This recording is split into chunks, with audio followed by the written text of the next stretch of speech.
This is the Hollywood Outsider. I am Aaron Peterson. I am your host. With me today are my co-hosts, Justin McCumber. Howdy do. And Brian Williams. Hello. Hello. We got to work on a fancy opening at some point where we all do some kind of game show host routine. I don't know. We are a movie, TV, entertainment podcast where we spend an hour and a half or so each week basically talking about the newest things, movie and TV news, what's coming down the pike for film and DVD releases, Blu-ray for those that are too above DVD. We're going to review any recent releases that we've seen, which this week is going to be Tower Heist. Every week we talk about a new topic that's either catching ours or our listeners' attention. This week we're going to talk about fall TV and kind of what's catching our eye so far this season. We mentioned some shows we were looking forward to a few weeks back. Now we're kind of going to look back and reflect on what's actually out so far. Of course, we're going to do our mini trivia game called Stump the Hoe, where we try to stump our fellow podcasters. This week it's Justin's turn. And then, of course, we'll have a flashback DVD at the end, a little obscure or unknown film recommendation from our host, which this week it's from me, so you know it's guaranteed to be good. So, with that... Guaranteed? Really? It's guaranteed. You're going to put money down on that? Are you going to refund any Netflix subscriptions that people open? Do you take Canadian? Only if you lived in Canada. Well, has anybody done anything exciting this week? Justin, you just did something kind of cool. Well, I went to go see Jay Moore at the Addison Improv about an hour from my house. My brother and I listened to his podcast. He started doing a podcast with Kevin Smith's network. And I think he started it a couple of months ago, maybe a little longer than that. And the podcast is fucking hysterical. Not every week, because usually what he'll do is like 1 week he'll have on some comedian buddies, and they'll just rip shit up and nothing but hysterics. And then the next week he'll have a more straight-laced kind of a guest, and it's a more conversational show. But it is always entertaining. Jay Moore is an incredibly funny guy, and going up to see him perform live in person was a hoot. I haven't been to a comedy club in a long time, so it was nice to go see that and see him up close. Just as funny in person as he is on the podcast, and had a good time. Okay. I'm actually kind of a fan of his. He used to have a show called Action. Did you ever watch that? Oh, God, that was funny. That was funny. It didn't last long, but it was a great show. With Buddy Hackett, yeah. Brian, you've done anything exciting? Any book deals or anything? Nah, not yet, but I'm working on it. That's cool. Well, we're going to get right into it. We are generally going to start with movie news. It's what we do every week. So first one to come up, there's a Where's Waldo movie being developed. Who's pumped? Who? It's going to be brought to the screen for a big family adventure where people will be looking for this little pedophile fucker in a mock Freddy turtleneck, I guess. Either one of you want... Brian, you brought this up. Do you want to see this? I don't know if it depends on how they do it. It just really depends on which way they go with it, because it's got the potential to kind of have a lot of fun rewatching experiences with it. One of the things I like with certain types of movies is going back and picking up on stuff I missed earlier. Ocean's 11 is a real good one for that. There's little things that like Brad Pitt is always eating every time you see him, just about. There's little things like him and George Clooney walk out of a club and nobody pays them attention, but yet they're swarming like Topher Grace and somebody else or something. It's just little things like that. So this has got the potential to kind of be similar to that, to where you can go back and watch it many times and I don't know, find Waldo or find other stuff. I don't know what you would do with it. What's the story? They don't know. They haven't said yet. It's going to be a family adventure. I assume it's 90 minutes where they basically just show random people throughout the world, and you just try to find this fucker. It's just screenshots for like 10 seconds. You got to find him in 10 seconds. It's like, bam, we're hour and a half of that. We're in Disney World, and where's he at? Oh, there he is. Everybody's got laser pointers, and they're just going to... zip around. And every time, I'll bet you he's by a little 10-year-old. I'm just saying. He looks like he should be at Penn State. We can't get another Serenity movie, but this shit gets optioned. Family films sell, my friend. Families suck. They're making so many. They're going to make 18 Smurfs movies before they're done, too. 18. Well, and cooler news, Alien, there's an Alien prequel that's actually being filmed right now called Prometheus, and it's going to star Michael Fassbender, who was from the X-Men First Class movie. So that's he was pretty. awesome in that. He was awesome in that. And he's also in a movie called Shame that's going to be coming out soon, which looks really good about a sex addict. It's very close to First Class. It's based on my life. It is. Yeah. And Numi Rapace, who's I know I didn't say her name right. I don't really care, but she's the lady from The Girl with the Dragon Tattoo original film, and it's being directed by Ridley Scott. So Ridley Scott, the director of the original Alien, is doing a prequel, and apparently the last 8 minutes, according to Ridley Scott, are going to be what directly ties into the alien mythology. But Sigourney Weaver is not going to be a part of it. Well, why would she? Yeah, that's Good call. I don't want to see a 70-year-old Ripley. Well, even with all the CG in the world that Industrial Light and Magic can provide, it's if it's a prequel, considering that Sigourney Weaver's character doesn't get introduced to the aliens until, God, how many minutes into the first film? She doesn't need to be. I mean, just because Sigourney Weaver is aliens doesn't mean she has to be there. My confusion comes in from the fact that I thought for a while they said that this wasn't an alien film, that this was going to be its own, intellectual property, and now all of a sudden it's back to being an alien movie. Wait, who's telling the truth here? Well, since Ridley Scott's saying it, I'm going to probably... Yeah, I mean, I guess it has to be true. Yeah. I don't see any reason for him to lie, but, oh yeah, come see my movie. I promise. It's an alien prequel. Swear to God. Then it makes you wonder if it's the last 8 minutes. Was this some kind of studio thing where they came down and said, Ridley, everybody wanted this to be an alien movie. The interwebs are, just boiling over with anger that it's not. So, fuck it, slap on 8 minutes and make it. I'm not quite sure what the intention of this has always been. I really don't know what the intent is. I know it's a science fiction movie. I don't really know much more about the plot other than it's going to tie directly into Alien.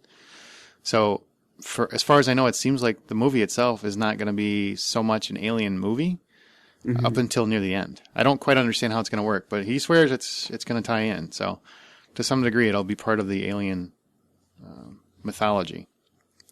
Well, I trust Ridley Scott to know what he's doing. So I don't know, man. He's like 70 years old. He's got to be senile by now. Because he's talking about doing a Blade Runner movie too, and with no Harrison Ford, and he's just basically bringing up old stuff. I can't wait till Gladiator Part 2 comes out with the, Maximus returns from the grave. It'll be the zombie flick. I would go see that. Zombie gladiators. Mm-hmm. Oh, God, that'd be awesome.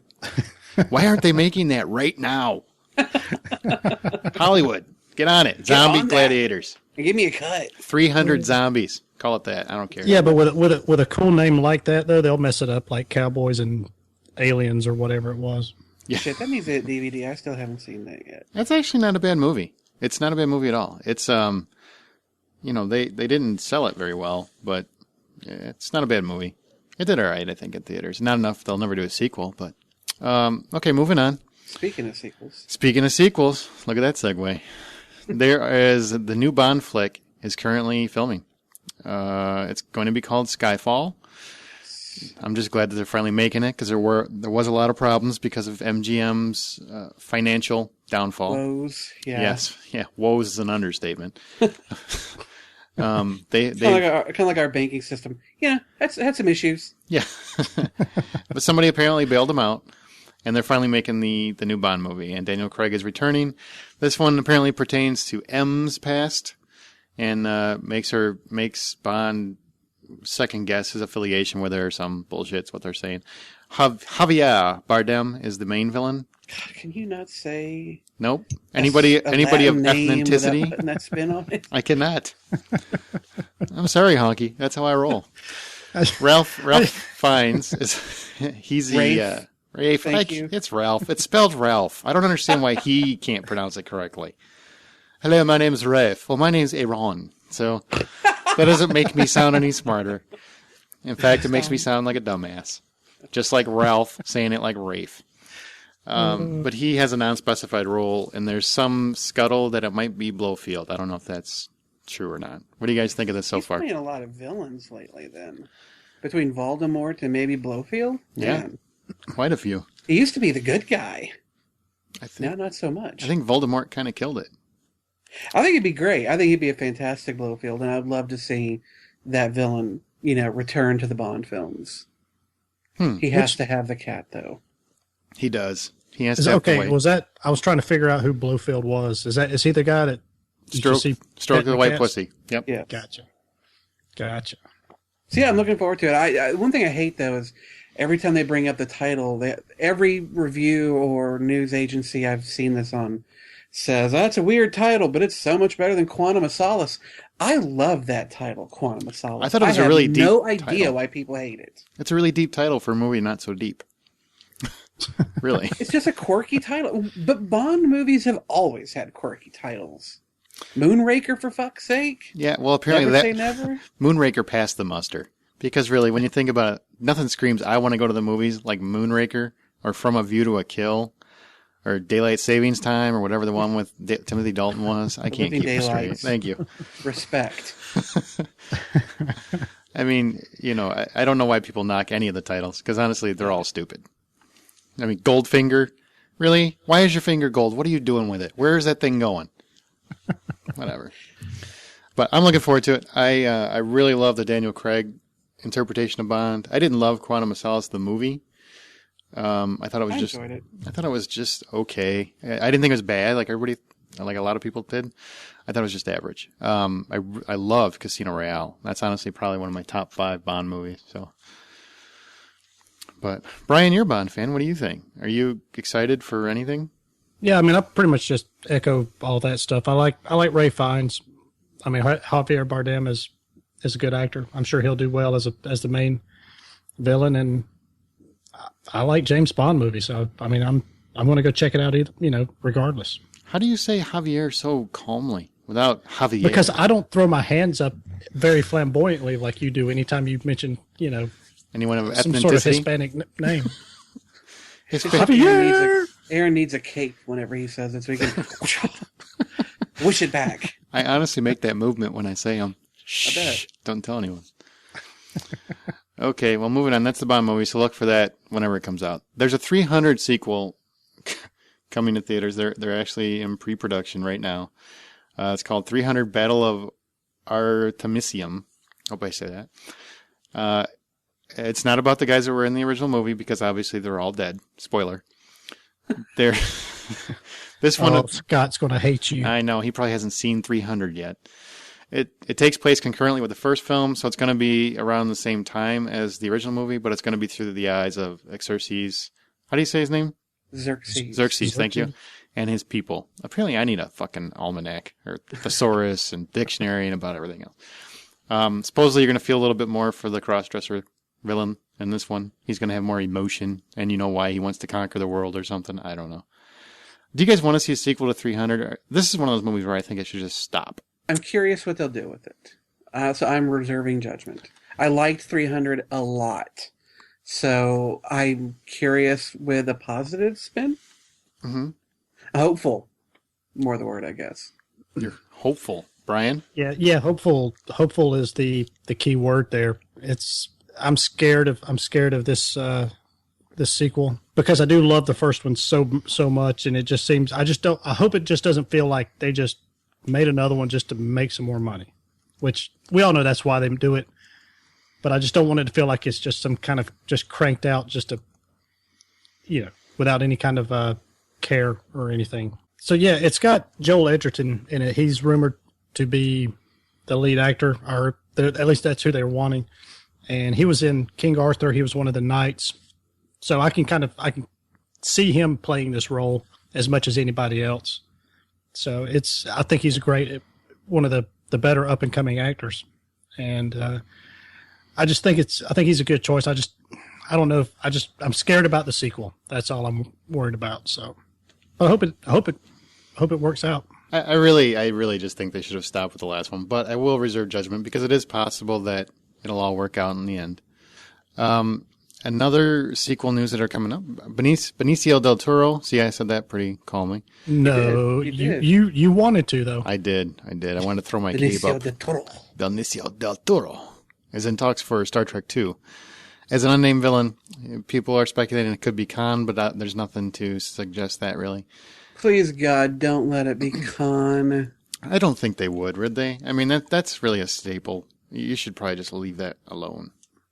Well, okay, logistically, it doesn't work. If people are expecting, he's going to be Khan, then it must be like the second, movie where Khan and Kirk have to battle it out because Kirk's wronged him. No, that's not true, because Khan in the film is a character that was originally in the original series. The original series timeline is about when these movies are taking place. So I'm imagining that if this is Khan, then this is their first meeting. There can't be that whole history between them and the animosity that developed. So I'm hoping it's not Khan. I'm really wanting them to keep this chronology, this timeline, as separate from what they've done before as possible. There's too much stuff out there they could be doing.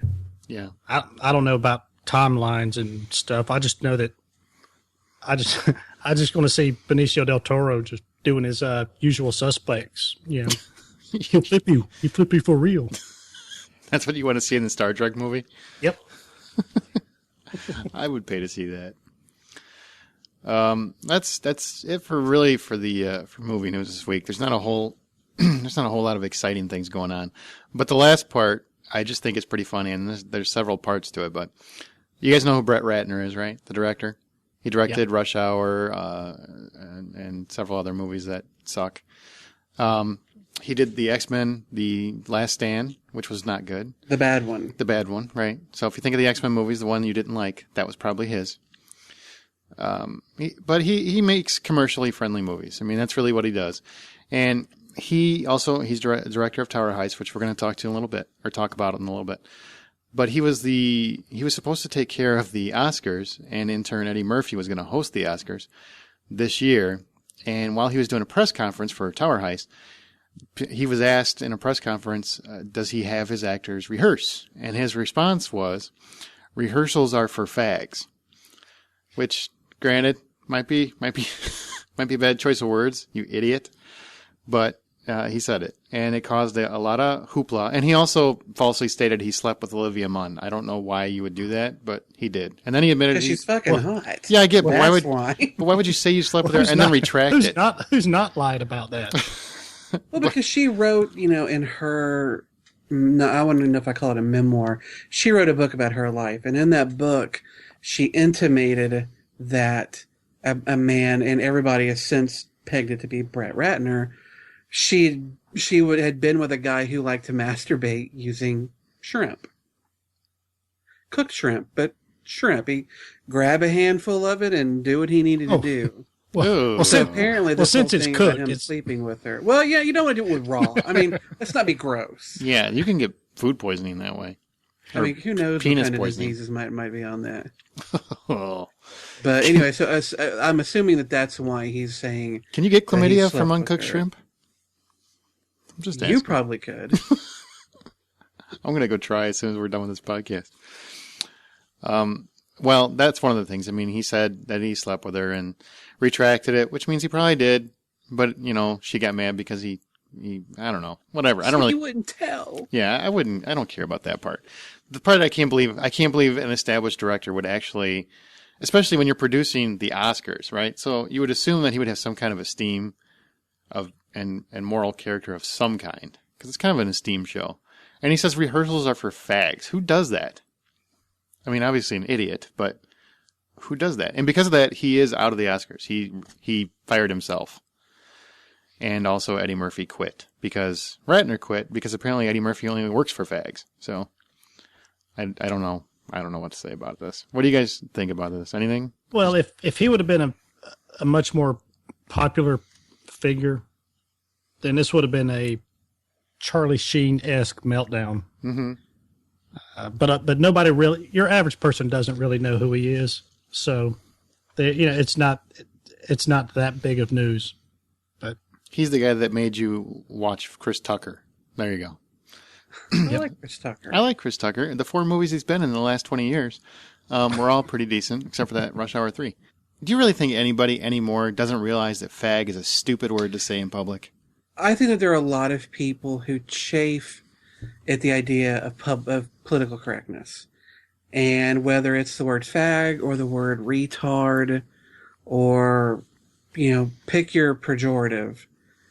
They think it's okay to use it because they enjoy poking in the eye those people who do believe in a certain measure of political correctness. I think Brett Ratner is one of those guys who just wants to be abrasive. He finds it amusing, and he finds people who find it offensive amusing.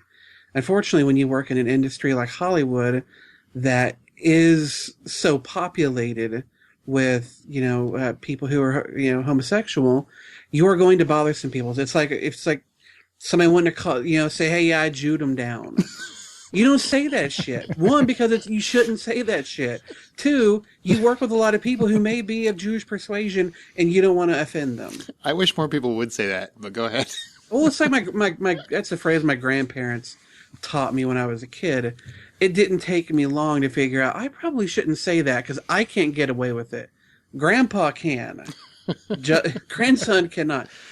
I do hate people using that word fags, or saying something, or if they're saying, God, that thing is so gay, and they're using gay not to say that thing is so homosexually related, but they're saying that thing is so terrible.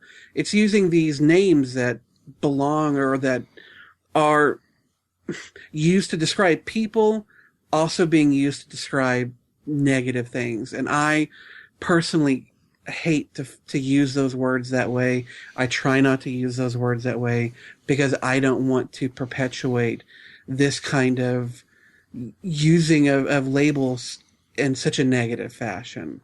So I don't say it. I don't blame people for being upset with him for saying it, but he has a right to say it, just as he has a right to have to deal with the consequences of it. Well, my actual thought is I can't believe somebody in this day and age would actually still say something that's stupid.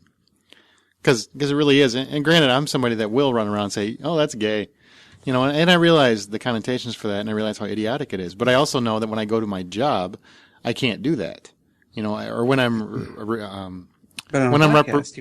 yeah, exactly. This is my podcast. I can say whatever I want. Or if I'm representing my workplace or something along those lines, I can't say that because you just can't do it. It's not politically correct, and it's not fair to the people that you represent from that company. And he's representing whoever he, works for, which, people produced that movie that he made. He made Tower High, so I think it's Universal, whoever it is. He's representing Universal by doing that press conference. And unless you're flat out drunk or high or Mel Gibson, I see no reason why that word would even come to your head. Just boggles my mind. I just think he's an abrasive person. Yes, and only moderately talented. So, honestly, if you're going to, like Mel Gibson, when he had his meltdown, at least I could say, hey, he had an illustrious career. He kind of earned this. Yes, he can. Well, he can come back pretty easy if he really, really tries, because he's really talented, and he's a great director, and he's a really good actor. Maybe not a great moral character, but, he's a great actor and director. Brett Ratner, I guess if you're a huge fan of Rush Hour 1 and 2, you can count that, but otherwise, he made a Charlie Sheen movie. Just saying. That's really all you need to know. He made a Charlie Sheen movie, and he was proud of it. Well, the big-time producer, Brian Grazer, is taking over the reins of the Oscars now, and as of today, Billy Crystal is in as the host. Yep. I just saw that before the show, and thanks for bringing that up. That is a great point. I look forward to that, because Billy Crystal always does a great show. I like Jon Stewart doing it. Yeah, Jon Stewart did really good, too. We'll see. And we will have to do an Oscars podcast, even though, Justin, I know you don't like award shows, but I do. Are we going to live cast it? Do you want to? No, fuck no. It'll be a 3.5 hour podcast, and 90% of it will be just waiting. Oh, here comes that It'll one be category. Like Mystery Science Theater 3000, but with the Oscars. Oh, that would be fun. I wouldn't mind doing that. As long as we're ridiculing it, I'm fine with that. Okay, well, that is it for news. Brett Ratner, have fun with your career. It's spiraling down, dumbass. Moving on, some of the new trailers for movies that are on the horizon. Every week we like to look at some new trailers that were out, basically the top 3 that we saw, and then we'll kind of tell you what we saw and what we thought of them. The first one that we saw was Project X. And keep in mind, all of these trailers are available on the TheHollywoodOutsider.com website. There's a tab called Trailers for the Current Episode. It's on there right now. unless you're listening to the week before or the week after's episode. Then it's gone. But Project X was the first one. It looks like another found footage movie of the teenage experience, I guess. And it's produced by Todd Phillips, who did The Hangover. It looked pretty much like a teen party movie until the very end when it looked like maybe there's a plot. What did you guys think? That's what I thought. All I could think about was the out-of-hand party from Weird Science, but in real life, or as real life as movies are, I guess. Mm-hmm. That's just kind of what it looked like to me. It's just like a party that gets out of hand. I saw Project X in this dark-looking, movie poster-looking deal, and I didn't know. I was expecting something like Wolverine busting out or something. Yeah, I was like, oh man, this is going to be cool, and it wasn't, or something like that superhero movie with the kids from last week. Chronicle. Yeah, I kind of thought it was going to be a remake of the Matthew Broderick movie from the 80s about the monkey. There was like a monkey movie called Project X. Yeah, the monkey fighter wow. pilot. Yeah, good call. And actually, it's not a monkey; it's a chimp. Oh, sorry. Wow. Why don't you Chimps aren't monkeys. Why don't you throw a fancy word at me? You are PC, aren't you? Well, my You're wife... such a fag. Have I... God. No, my wife... Explode. My wife she has an anthropology degree, and so she spent a lot of time studying... Are you serious? Yeah, and Wow. she's studied early humans and all these things. Nothing chaps her ass more than for somebody to call a chimpanzee a monkey. Because chimpanzees are not monkeys. Chimpanzees are apes. Monkeys are primates and apes are primates, but monkeys and apes are not the same. So if you call a chimp a monkey, she will crawl up your ass. Because I've been married to her for nearly 12 years now, it has fallen also upon me to crawl up your ass if she's not around to do it. Thank you, Jane Goodall. So, yeah. Right. We actually went and saw Jane Goodall speak. So, Well, booyah. the Matthew Broderick chimp movie. Yeah, take that shit, Aaron. I'm kind of Boom, afraid. boom. Away. Well, that was Project X, and I'm kind of a little scared for myself. But Project X doesn't end with Robert Downey Jr. wearing a bra on his head. I will be disappointed. Speaking of weird science. That's funny. The next one is Wanderlust. This one looked a lot better. It looks funny. It looks really good. Paul Rudd and Jennifer Aniston are a married couple, and it seems like he's a loser, I guess. They can't really keep a job, so they're moving around. They end up at a hippie commune, and it just looks funny. Alan Alda? Yeah. And a lot of naked people just running around. And it's from the guy that did Role Models. What did you guys think of this? Is that what it looks like? Like they're at a hippie commune? Yeah, it looked funny. I went into it rolling my eyes like, oh God, one of these. Started laughing. It's funny. Jennifer Aniston's actually making a decent movie again. And I do love Paul Rudd, too. He's probably one of my favorite comedians. Brian, do you want to see that?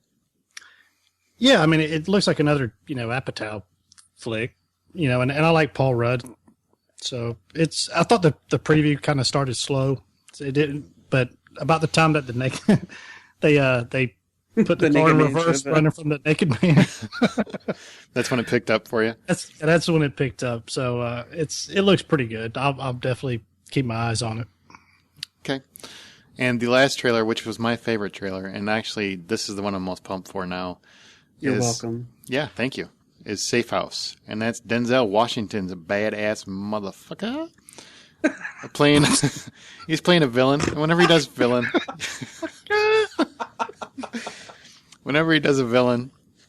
he does it pretty well. I mean, obviously. But is he a villain? I couldn't really peg it down if he was a villain or if he was on the run from worse villains. I can't quite tell, but it had a bit of a Training Day vibe, and I love Training Day. I love that movie. Well, it looks like he's like a rogue CIA agent, and apparently he's brought in. He's done a little waterboarding. They torture him a little bit. Ryan Reynolds is like the agent brought in to escort him or something. And then, of course, people break into the CIA and bust up the safe house, find the location, and they're pursuing him. And then I think he's like fucking with Ryan Reynolds' head, trying to get him to think that, is he really the good guy? Is he the bad guy? And I think, I'm sure he's a good guy. I'm sure it's one of those he's set up to be the bad guy. Then you find out that the CIA set him up, and he's really a good guy, but in prison under false circumstances or something. But it looks really good. I hope he's a bad guy on the run from even worse bad guys. That would be cool. I just think it's really good. It looks really good, and I like that Ryan Reynolds is kind of playing it straight, like he's not being snarky. He's actually just being a guy, as opposed to I'm Ryan Reynolds and I'm going to be funny right here. And Denzel just looks like he's going to own this movie. I mean, he has that nice little twinkle he had in Training Day and a couple other movies that he's done where he decides to be the bad guy. So I want to see it. Well, that is it for movie news. Make sure, like I said, if you want to check those trailers out, go to thehollywoodoutsiders.com. You can find the tab. From that, we are going to go straight into the big screen. That's where we talk about movies that are out currently if we've seen them, which I'm going to review Tower Heist. Neither one of you have seen it, right? No. Crickets. Okay. Too expensive. Too expensive? For what it's the movie is, I'm not spending movie money to go see Tower Heist. Wow. Is it because Brett Ratner directed it? No, like I've said this many times, it takes a certain type of movie to get me to go to the theater. It's got to be big, larger than life. You know, Red Tails, like we talked about last week, that will get me into a theater. Project Heist or Tower Heist, not so much. Nah. Well, hopefully I'm going to change your mind. I went and saw it against my will, almost at gunpoint. Almost? Almost. That's pretty close. My wife. What did your wife say? I'm going to hold out if you don't? Yeah, sex point. So there you go. So I went and saw Tower Heist. It was either that or Puss in Boots. But I chose, I let her pick, and it was Tower Heist. So we go see the movie. I really was dreading it the entire time. I didn't want to see. I mean, I did see the trailer, and I did say that was my pick of the week. But I was very reluctant in terms of, out of what they had to offer. This is kind of like the best of. It's kind of like voting for Bush. It was like the better of a couple of evils. I don't personally think so, but some people did. So I go see the movie. I sit down. I'm perfectly expecting to be bored to tears, and I had a shitload of fun. I honestly had probably the most fun I've had in a movie in a while. Just a quick synopsis of what it is. Ben Stiller, he plays Josh Kovacs, and he's the manager of this luxurious Central Park condo. Alan Alda is Arthur Shaw. Arthur Shaw is basically a billionaire investor, and he owns the penthouse suite. So he's got the very top apartment, right? Ben Stiller he's been working at this hotel for years. The staff and him are very, very ingrained in the apartment dwellers' lives. They do everything to support them and be there for them. And basically their job is to just jump whenever they're told to, right? That's what their job is. Well, then Alan Alda gets arrested for embezzlement. Apparently Ben Stiller had asked him to invest all of their retirements and pensions and everything, and that money's gone. So he finds out from Tia Leone, who's the agent in charge, that all the money's gone, doesn't know where it is, and basically because Ben Stiller asked him to invest all their money without them really asking Ben Stiller to do that, he in turn lost all their pensions. So one of the guys, I think it's the guy that the door opener, tries to kill himself, and after that happens, Ben Stiller just kind of loses it and decides to enlist Eddie Murphy, whose character's name, I can't make this up if I try. His character's name is Slide. Like I fell, or I have a child and they want to play at the park down a slide. That's his actual name.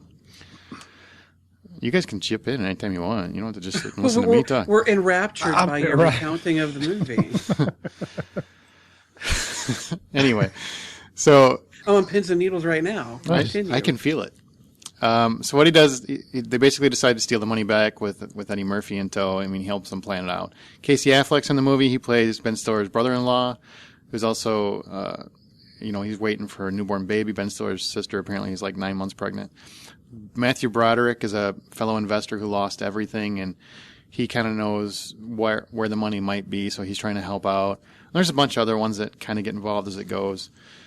Ben Stiller in this movie plays everything extremely straight. He's very much just acting. He's not doing his shtick like he normally does. Eddie Murphy is completely acting. He very much brings back a little bit of 48 Hours Eddie Murphy, but there's still... What about Trading Spaces? Yeah, well, not Trading Spaces. That would be a Home and Garden show. He does a little bit of Trading Places, though. Thank you. Yeah. And the funny part was when you first see Ben Stiller go get him, I mean, he shows up a couple times before this, but they get him in jail, and I think you've seen it in the trailer where, Eddie Murphy's pretty much doing the same shit from Trading Places. Or 48 Hours, 48 Hours. And then, he does still have it. He still can be a really funny guy, but he is fucking 50 years old, and you can tell. His edge is not quite there, but he is really funny in the movie. He's very much a supporting role. If you think you're going to see an Eddie Murphy movie, you're going to be sorely disappointed. And I think that's to the movie's benefit. It really makes it a lot better. Just because Eddie Murphy is not the main focus of the movie. It's really Ben Stiller's movie. Eddie Murphy just kind of shows up, does a quick hit, leaves, does a quick hit, leaves, does a quick hit, leaves. And it's perfectly done because they have Casey Affleck, Matthew Broderick, and all the other guys. So we laughed a lot, had a lot of fun. It was one of those movies where, 10 years from now, it'll pop up on cable and you'll be flipping through the channels and you could land on it and sit and watch the rest of the movie before you go on and do something else. It's just one of those movies. It's just easily entertaining. It's not deep. You're not going to win any Oscars with it. But it might get Brett Ratner another job. It's good enough for that. So, all in all, I'd give it 8 out of 10. I really liked it. I had a lot of fun with it. Wow. I was shocked. And did you turn to your wife and say, you did well? Fuck no. You don't do that when you're married. How long have you been married? You don't know that? You never tell them they're right because then they're always right. So, unfortunately, I told her she was right a long time ago and been saying it ever since. See? That's what I mean. You really should have learned this law. You should have called me. I would have helped you out. Well, that's Tower Heist. I highly recommend it. These guys haven't seen it, but I bet you they will now because I sold that like a motherfucker, right? Or like a motherfucker. So, quick box office news. This I thought was kind of interesting. Is Puss in Boots opened with $35 million the week before. It only dropped 3%, which is the the lowest drop of any number one opener in I don't remember how long. It was over a year though. So, Puss in Boots, still number one. It's funny because last week all the box office peeps were talking about, well, this movie's going to flop, da-da-da-da. And this week they're, well, now we got a new franchise. So, that's why you don't listen to pundits, because they're idiots. It's family films, doing well. Apparently people like it. Tower Heist did okay. It didn't really open great. $24 million. On a $75 million budget, that's really not a lot. Harold and Kumar pretty much flopped. It opened to $13 million. So apparently not a lot of people want to see 3D in your face. There's only so many stoners that can roll their ass into a theater. That's true. If they would have offered snack cakes or something, or maybe free popcorn. Or like a shuttle service. Come pick you up. So, you don't have to kill anybody on your way from driving 5 miles an hour down the road. Just don't advertise it as a job fair, and they'd probably show up then. Yeah. Paranormal Activity 3 dropped another 50%, but Halloween's over, so that's expected. That movie's going to make over $100 million. $95 million so far in America alone. Yep. There will be a Paranormal Activity 4, I promise you. That's a pretty good ROI. Yeah. Oh, yeah. What about In Time, man? Is that burning up the charts? In Time actually held on. You're out of time. 7. Oh! Did you really just say Up that? Up top, anybody? No? Leave him hanging. Leave him hanging. We're going to leave you hanging for quite some time, Bubba. Okay. Well, with that, we're going to move on to coming attractions. What's out and what's coming out. We did review movies last week in episode 14, and we talked about them. We didn't review them. J. Edgar, 11-11-11, Immortals, and Jack and Jill. The only one that's really getting any ratings so far are Immortals and J. Edgar. Immortals at 53% positive, which, it's a dumb action flick, so that's actually not too bad. J. Edgar's at 41% positive. Yes. And that's actually in theaters, which means that's a lot of critics that have reviewed it. And that's not a lot of positive. So, as much as I love Clint Eastwood, it doesn't sound like this one's really a hit. So, proceed cautiously. If you want to see it, that's fine, but we warned you. So don't come emailing us. Yeah, don't be sending us email at feedback@thehollywoodoutsiders.com. Oh, look at you. Look at that. I'm picking them up what you're laying down. Coming attractions coming out November 18th. Well, actually, the first one comes out November 16th, so let's start there. The Descendants, which is George Clooney's new movie. He's... What?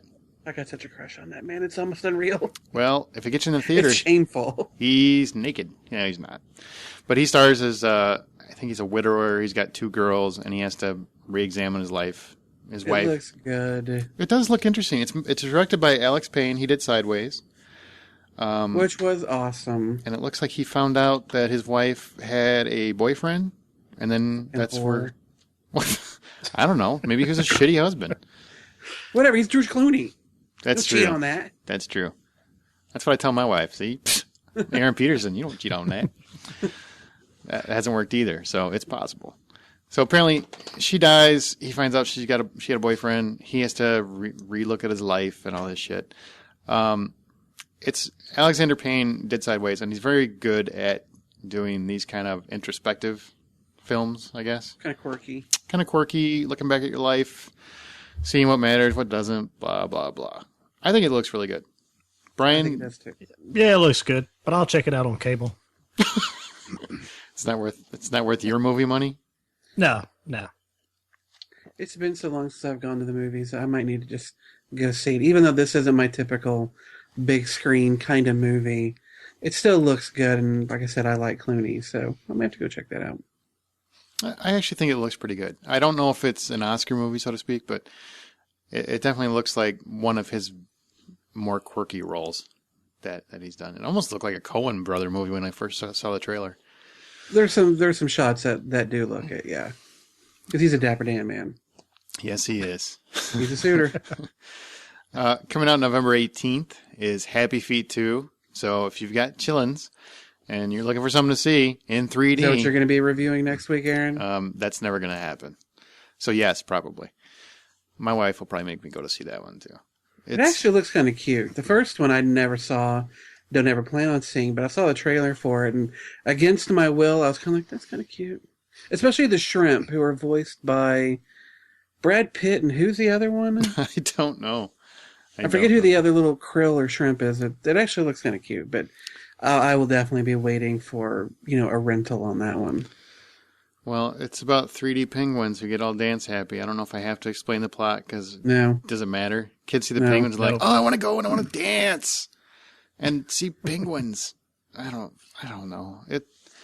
The actual penguins are cute. The main guy is called Mumble. His name is fucking Mumble. Why do we teach kids to be stupid? Can we try to have like real names like? Oh well, like Thumper. Yes. Bambi. Come on. Bambi, which now apparently used to be a cute deer. Now it's a stripper. I don't know. So Mumble will be a male stripper someday. Well, that's Happy Feet too. If you've got little kids and you want to pretend like you love them, take them to see that. They'll probably say thank you and before they destroy your heart when they're 18. The next one is Twilight Breaking Dawn Part 1. That's right. The first of the final chapter of the Cougar Diaries is coming out. Are you guys excited? Who? I'll rent it when it comes out. You're going to go see it in the theater, you lying fucker. You're going to go. Too. No, I will not. If my wife wants to go, then I will go with her, but I don't think she wants to go. Especially not on opening weekend. Yeah, the theater is going to be just filled with teeny boppers, and all you're going to see are cell phones with people Facebooking and all kinds of shit all over the place. Twittering. Yeah, twittering. Twatting, yes. All the front row will be the tweens, and then the back rows will be the cougars. It will, and in the middle will be the guys going, I'll take either side. Yeah, I'll go see it because my wife wants to go see it. Right. So you just tell people whatever you want to tell them, man. If you like Twilight, it's okay. Nobody will judge you. Unless you're Brett Ratner. The movies are entertaining. Really? Yeah. No, they're not. You're wrong. Have you seen them? Okay, then. They get better. The first one sucks. The second one kind of sucks. Third one's actually not bad. The last one was actually the better of the three. So had a lot more action. This one looks like it's got a little bit of action too. So does Taylor Lautner take his shirt off? Please? He lives without a shirt. I don't think he owns a shirt. If I had his physique, I would never wear a shirt either. So I cannot blame the brother for it. You know, I don't have his physique, but I still don't own a shirt because I figure, maybe at some point it'll just naturally happen, and I want to be ready. I want to be like, bam! All my shirts are breakaways, so I can yank them off at a moment's notice. Oh, but you don't want to see it in the theater because I tell you what, the only thing I don't like the Twilight movies. I really don't, and I've only seen the first one in the theater. But every time it comes out, I always do drive by the theater because the line makes me laugh. Because literally, you will see, like Brian said, or whoever it was that said, we'll have teenage girls and then cougars. And it's not like moms and their daughters, because none of them are next to each other. They're all like in their own little group. And it's just fucking hilarious. And yeah, you got the pack of cougars. There's like 4 or 5 of them sitting there. Yeah, it's just ready to pounce. Yep. And of course, like the little 16-year-old usher boys, they're coming out because they want to get their shot in. Like, hey, when you come out of the movie, I pick up a little stray trim that just fell into the aisle. I'll be over here to the right. You know what I mean? Getting your popcorn. So, oh God, Put a little of that sparkle lotion on or something. They're just walking around, just lathering up, just in case. Hey, how you doing? How you doing? You need your lawn mowed, if you know what I mean. So I recommend if you have to see it on opening weekend so you can maybe at least get a date out of it. That's Twilight Breaking Dawn. So that's what's coming out. The Descendants, Happy Feet 2, and Twilight Breaking Dawn Part 1 because they had to break it into 2 parts because they need more money, apparently. All right, Justin, what is your pick of the week? The Descendants. The Descendants. All right, yeah. Brian? I'll go with Twilight. That's your pick of the week or the one your wife's forcing you to go to? No, that's the one I'm going to have to go see. Wow. And by half, but I mean, not my choice. So Right. Yeah, I think the wife's a convenient subterfuge. I don't even think his wife, I think she's working that day. So it doesn't even like it's going to be a factor. He's just like, I'm just going to go pick me up a cougar. Oh, can you see him in the middle of that line? Yes. Hey, I got my Team Jacob shirt. I'm all pumped. He doesn't wear a shirt, so that's the irony of it, I guess. You'll see Brian in line doing push-ups. That's all right. Brian doesn't wear hair, so it works out. All right, mine's going to be The Descendants too, because there's no way in hell I'm picking a Twilight movie because I'm not Brian Williams. So with that, that's 2-1 The Descendants. So I think we're probably going to have a drastic effect on the box office. You can tell Twilight's going to fall, and Twilight is going to rake in 3 times the amount that both of those combined will pull in. Yes, it probably will. From there, that is all for movie news, coming attractions. We're going to go on to TV news, just to kind of fill you in a couple things that are going on in the world of television. Number one is, and this is actually I'm kind of excited about because, Dexter's worked pretty well, is they're looking to do a Hannibal TV series. Brian Fuller, who did Pushing Daisies, which I hope you guys have seen it. It's a really clever show. Dead Like Me. Yeah, and Dead Like Me. Yeah, he's very talented. He's developing a script for NBC, and if he likes it, it's one of those cool deals where it won't go, if they like it, it won't go to pilot. It automatically gets a 13-episode commitment. I'm pretty excited. I think they could actually. I'm sad that it's going to be for NBC because they're not exactly as successful right now. But and it also sounds kind of like a cable show. But I'm excited for the opportunity to see Hannibal on the TV. What do you guys think? I think it's one of the biggest mistakes ever. Seriously? I'm conflicted. Why? First of all, nobody else can play Hannibal Lecter. I don't care. We've had the discussions on remakes of classics and characters and all this other stuff, but you cannot have anybody else play Hannibal Lecter unless you got a 12-year-old boy playing childhood Hannibal Lecter. And second of all, it's like you say, it's on NBC, like young Indiana Jones, right? So it's on network TV, which is just going to totally nullify any of the gory aspects of Hannibal Lecter. I mean, let's face it, it's kind of the draw to him. Exactly. This is just absolutely a bad idea. Justin, what were your thoughts? You're conflicted? Well, on the one hand, I don't give a fuck about Hannibal Lecter. I saw Silence of the Lambs once, It really didn't do much for me. I know everybody else loves it, and that's great. It didn't do much for me. I don't give a shit about Hannibal. On the other hand, I love Brian Fuller. I've loved Wonderfalls. I loved Pushing Daisies like nobody's business. I love Dead Like Me. The guy worked on Heroes and did a really good job. I like him. So because he's involved, now I want to see it, but I don't give a crap about Hannibal Lecter, and I don't know how they're going to turn a cannibalistic psycho into an NBC show. You can't show titty. You can't show somebody eating a liver, a human liver. Come on, people. You didn't learn anything from Playboy Club? Once again. It's a TV series version of putting Goodfellas on network TV. I'm just impressed that you found a way to bring Playboy Club into that fucking Every week, analogy. man. That's my mission. Fuck that show. Well, I think they can do it with Dexter. Like I said, I don't know if you can Yeah, do but it with Dexter's NBC. on Showtime. I know. Maybe NBC will give it to a cable network. I don't know. They give it to USA. They own USA. I mean, that's a little closer to cable, like real cable.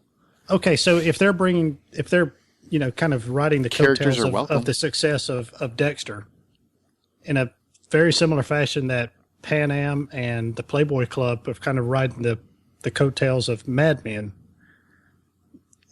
These shows aren't doing well. They've waited too long to kind of milk off that popularity. Milk on that I mean, these series are 5, 6, 7 years into their seasons. It's a bit late to kind of say, oh, hey, this is a good idea. Let's make our show.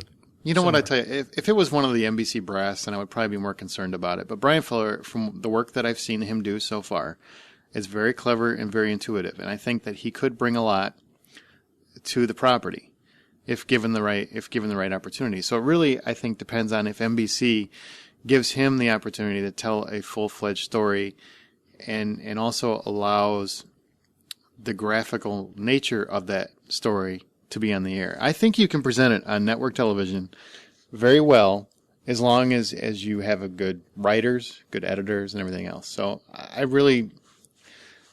I'm looking forward to it. I think because of the creative talent behind it, I'm kind of interested to see what they can do with it. But If not, I'm sorry, go ahead. I was just gonna say, if nothing else, leaving this topic, people go out and rent or buy Pushing Daisies. Yes, absolutely. It's definitely That show was amazingly good. It's very, very clever. I like that show a lot. Moving on. Moving on. CBS is rebooting The Rifleman. Now, I will say, and Chris Columbus is producing it. He's the guy that... Why? Why Chris Columbus? I don't know. What the fuck does his sensibilities have to do with a gritty Western? Who thinks this guy should be doing The Rifleman? Unless they're just going to turn The Rifleman into some kind of soft-served, family-friendly bullshit. Now, was the Man, original I Rifleman... got a lot more harsh about that than I intended. I apologize. That's okay. I like when you get passionate. It's funny. Now, was the original show very family-oriented? I remember watching it when I was a kid, but I really don't remember. Everything back then was family-oriented. They didn't have deep cable to go to for, the raw stuff. Everything had to be... They had 3 channels. From 3-year-olds to 300-year-olds it had to cover. But I like the idea of a good Western back on television. Ever since Deadwood left the air, there's been this kind of an opening for a good Western. Why the fuck, though, would you have Chris Columbus come in and do it? He doesn't do that. Yeah, that's he true. doesn't do grit. And they're going to let him. But that's my question. Was the original show, wasn't it like a family show? Wasn't The Rifleman kind of a family show? I guess what I'm saying is I don't want a family-friendly Western. Okay, well then, but I think pertaining to the original series, it's called The Rifleman. He should be shooting people. That's not family-friendly. But doesn't this lend to be, what do you call it, a procedural? And aren't you against procedural shows? If I remember the show, and granted, I wasn't a huge fan. My grandpa made me watch. Asked me to watch it with him, which means made me watch it. And from what I remember, it was kind of a family-friendly show, and Chuck Connors was really good in it. And Chris Columbus, to that degree, would fit because he's done Home Alone and the first couple of Harry Potter. The Harry Potter movies I thought weren't that good, but the first two. in Home Alone. So, I mean, he knows how to make the rifleman slap his face and go, I don't know. I don't think he's that talented. I really don't. I think he's just average. He's kind of like Brett Ratner to me. He's just okay.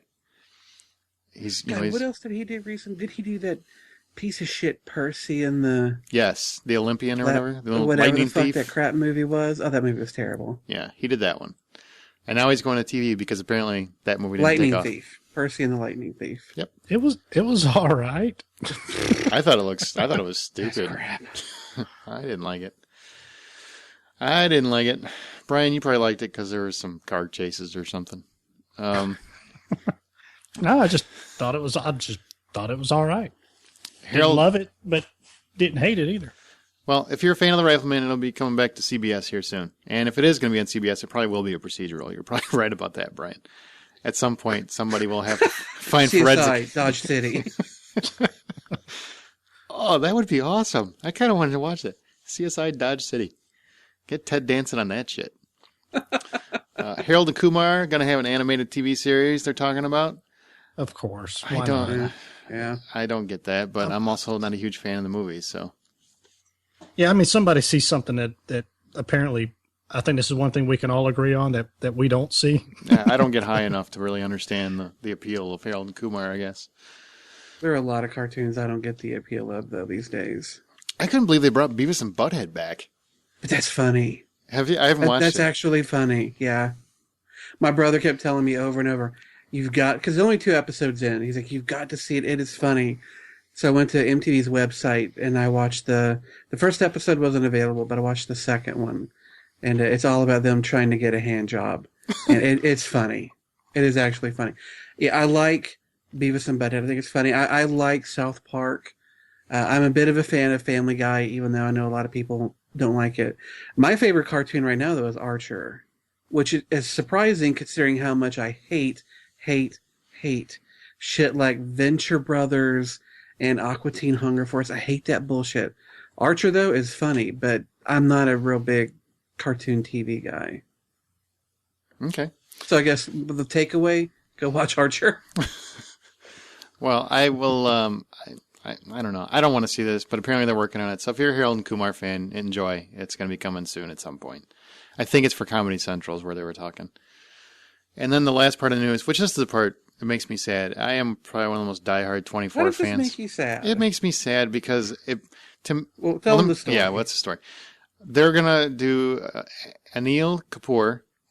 I hope I said that right. He was in Slumdog Millionaire. He's going to star as the Indian version of Jack Bauer. Now so it's basically 24 India.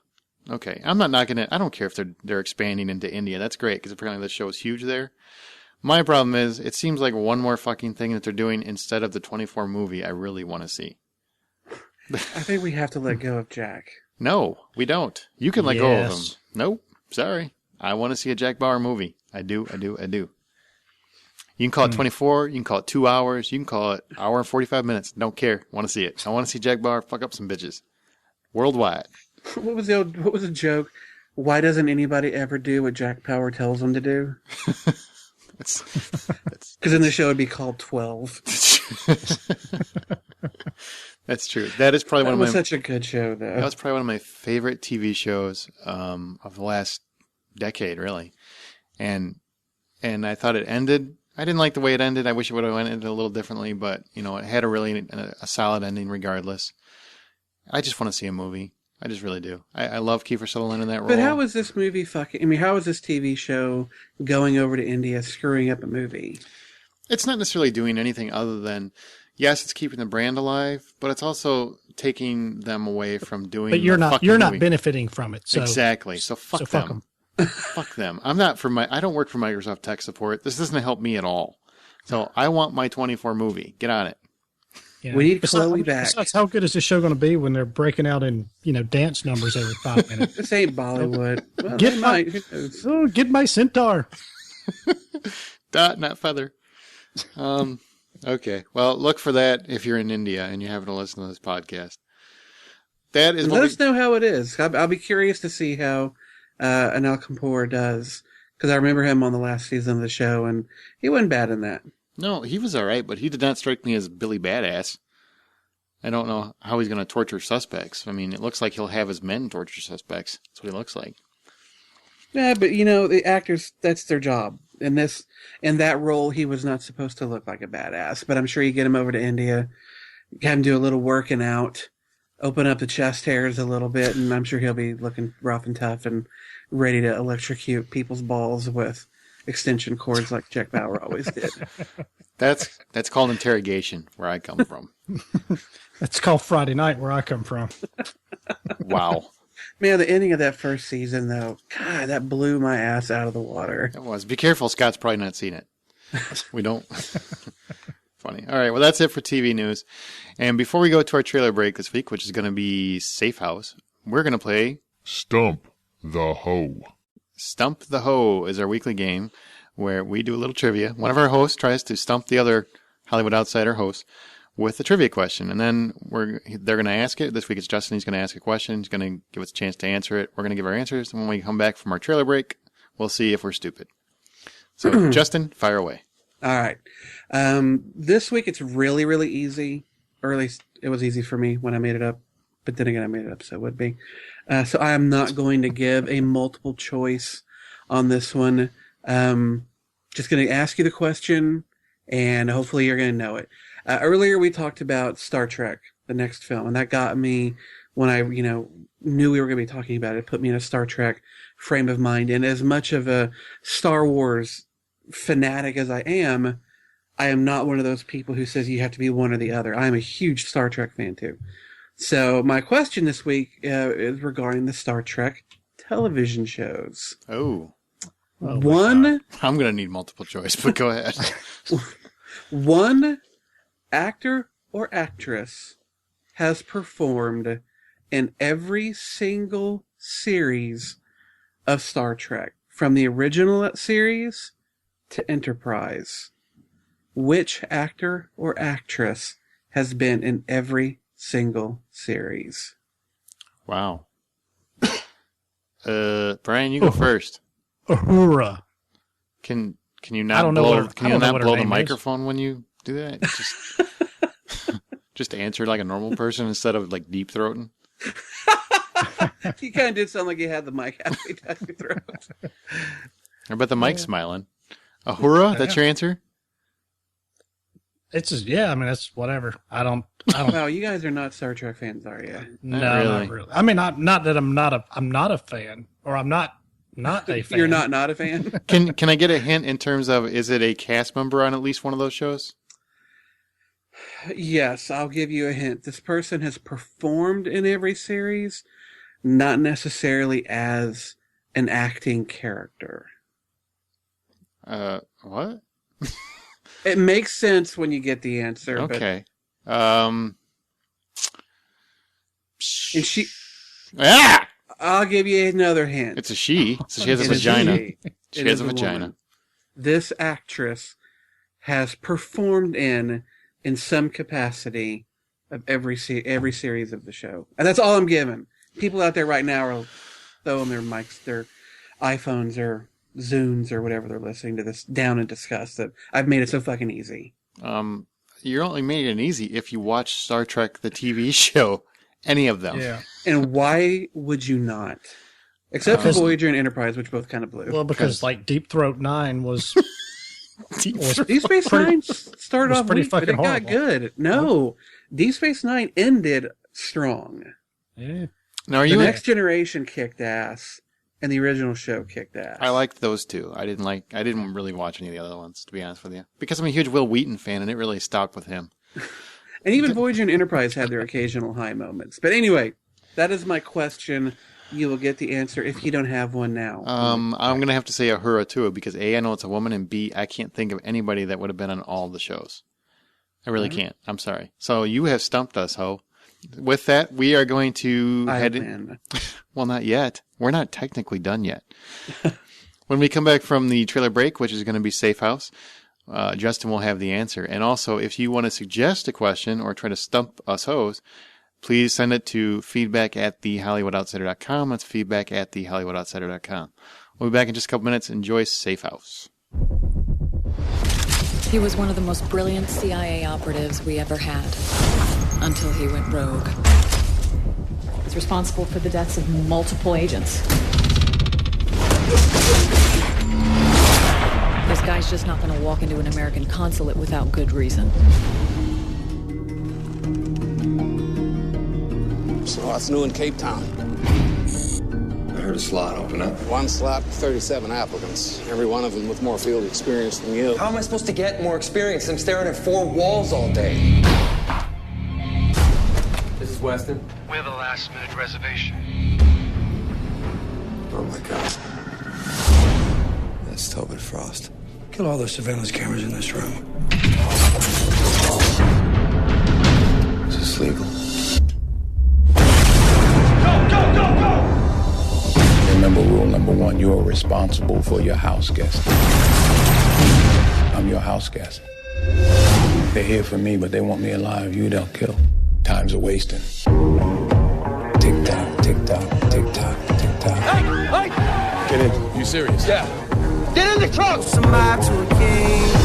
A king to a guy. Safe house has been compromised. Follow protocol. Protocol? There's no protocol for this! What's a guy to a non-believer?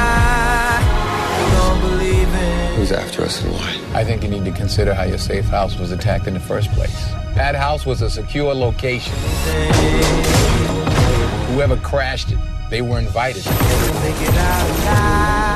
Someone told them, someone you know. You're not gonna get in my head. I'm already in your head. Hands on the mausoleum floor. Blood stains the Coliseum floor. So they're working together? Even disguised as a beast. I think Weston's turned. I'm not your only enemy tonight. Yeah, the money we can't keep, but we probably spend it all because the pain ain't cheap. You can stay blind, or you can open your eyes.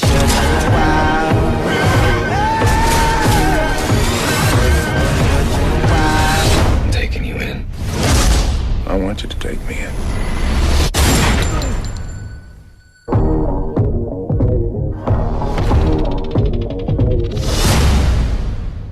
And that was Safe House. So that's Denzel Washington and Ryan Reynolds getting all badass.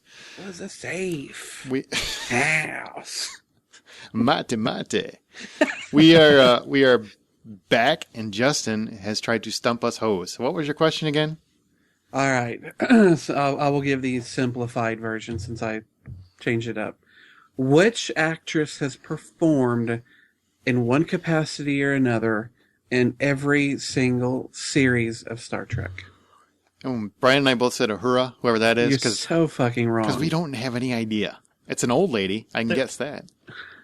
Well, and she's dead now, so you should feel really bad. The actress in question is Michelle Barrett Roddenberry. How the fuck would we know that?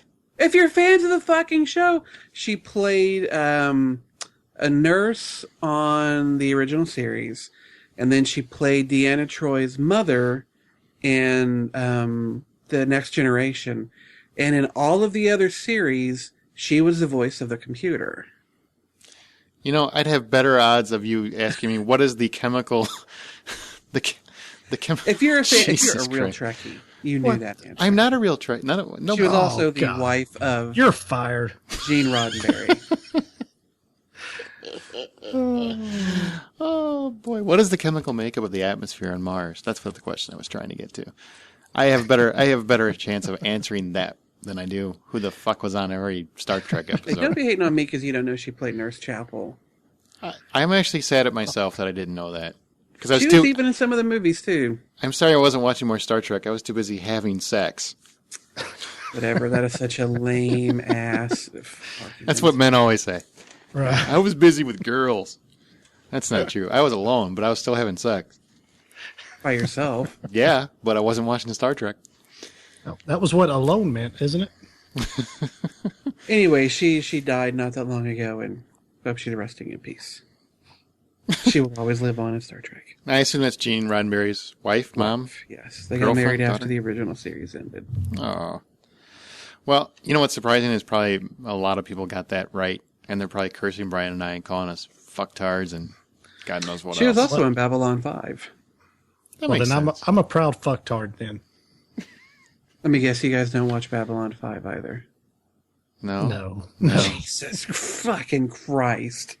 I gotta do my own TV podcast. You people are woefully unprepared. Well, there's more TV out there than just Star Trek and Babylon 5. Yeah, there is. Whatever. Nothing good. I don't know. There's a couple of shows. There's a couple. Babylon 5 is awesome. Oh, I Battlestar Galactica. That was good too. Yeah. Let's move on. Okay, every week we do From the Outside In. That's when we do a topic that either us or our listeners are talking about. It's been listeners the last couple of weeks. This week we're going to do a fall TV update. If you listened a few weeks back, we kind of gave you, it was actually quite a few weeks back. It was back in September, where we talked about, we each had 3 shows that we were looking forward to most for the fall TV season. Well, we're kind of going to update with not necessarily those shows that we talked about, but what we have been watching, what's really caught our eye, what of the new shows or current shows and their storylines are really sinking in with us.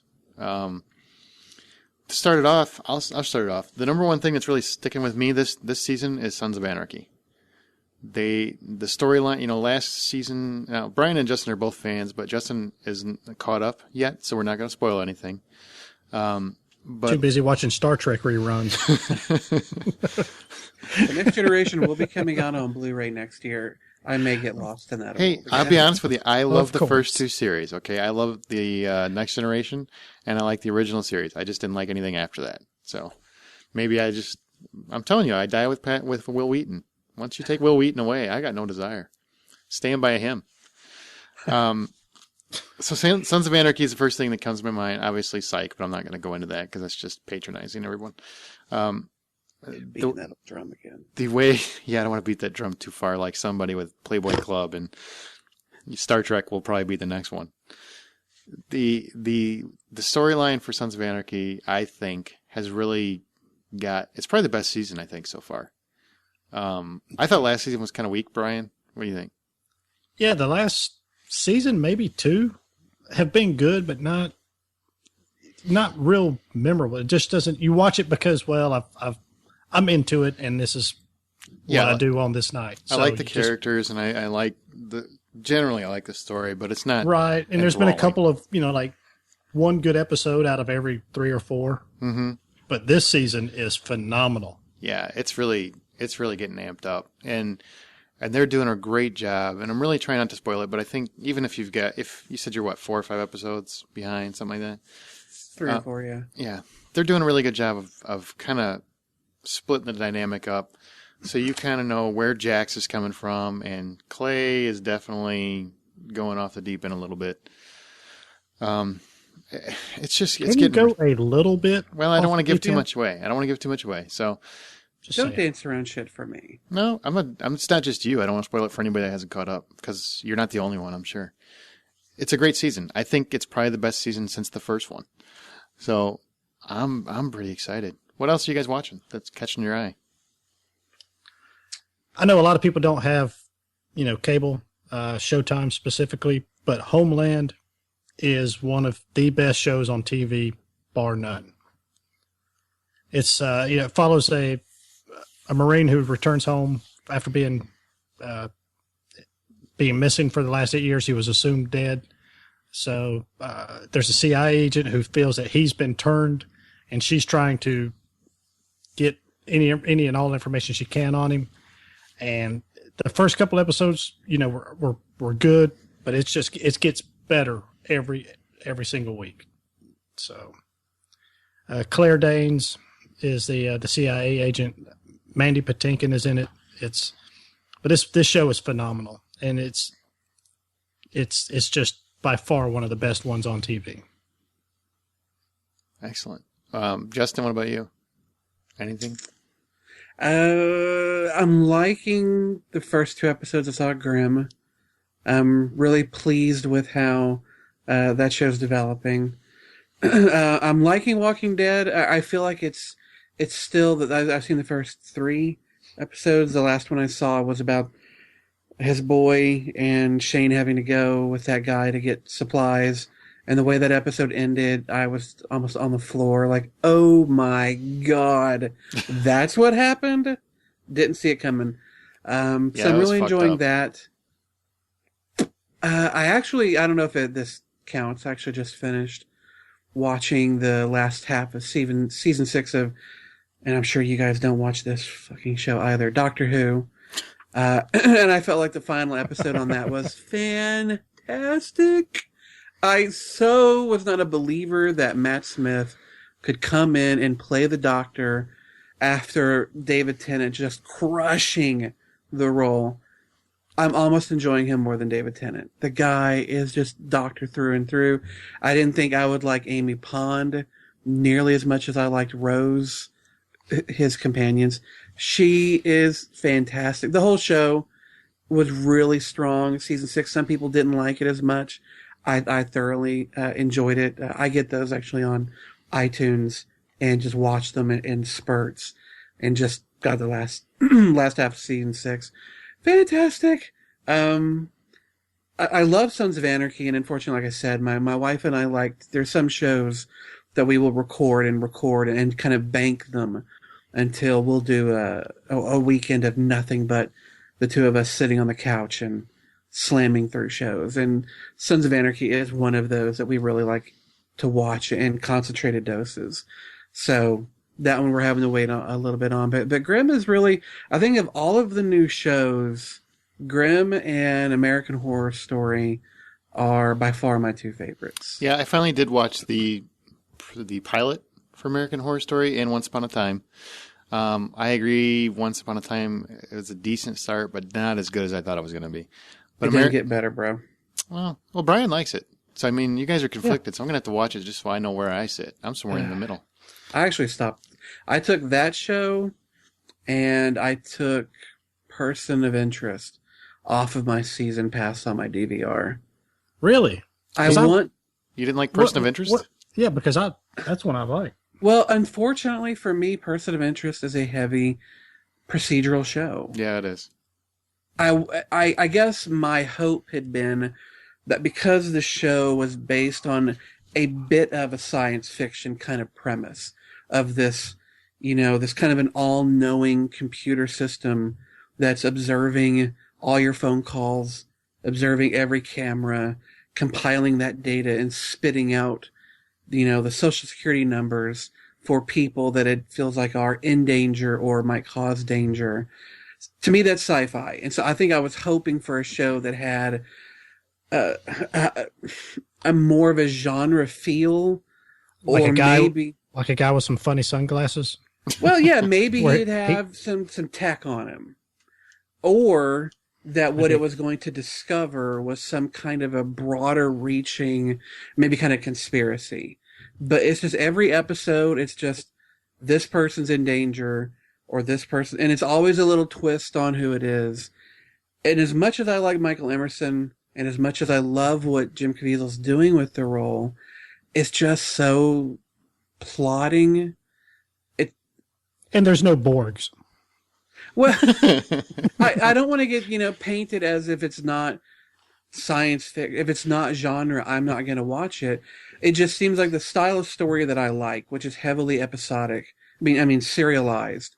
Those tend to be genre shows. Whether it's Supernatural or Battlestar Galactica, shows that have a story arc covering a season, I find more appealing. I'm a real long arcing story kind of guy.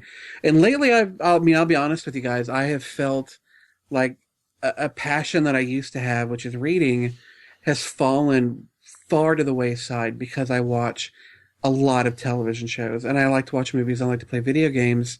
Of those 3 television shows are probably at least 60-70% of what I do when I'm not writing or doing other things. And in order for me to get back my love, which is reading, I have to cut something somewhere. In shows like Person of Interest or Once Upon a Time and Terra Nova, you are on fucking notice. Ooh, why? I will cut your ass in one more episode if it doesn't get any better. I have to cut the chafe to make room for reading, and those shows are the ones I'm cutting. What's wrong with Terra Nova? What's it doing wrong? It's fucking boring. Wow, easy, Mike Thumper. Easy. What are you? Sorry, it is boring. You ain't got to be throwing shit. You have got a show about a technology to send people back in time to an alternate universe so that they can start humanity over again. You've got dinosaurs, people on a new frontier kind of a situation. It is a situation ripe for fantastic, intriguing stories. And I have just been giving nothing but teenage boy angst bullshit and a procedural episode where we're just hunting for some killer. Very little dinosaur action. Very little of the science fiction-y kind of premise they started the pilot off with this whole idea that there's something weird going on with Beardy Boyd's guy's son. Nothing on in any of these fronts. It is boring the shit out of me. And a show about dinosaurs should not be boring the shit out of me. Okay, fair enough.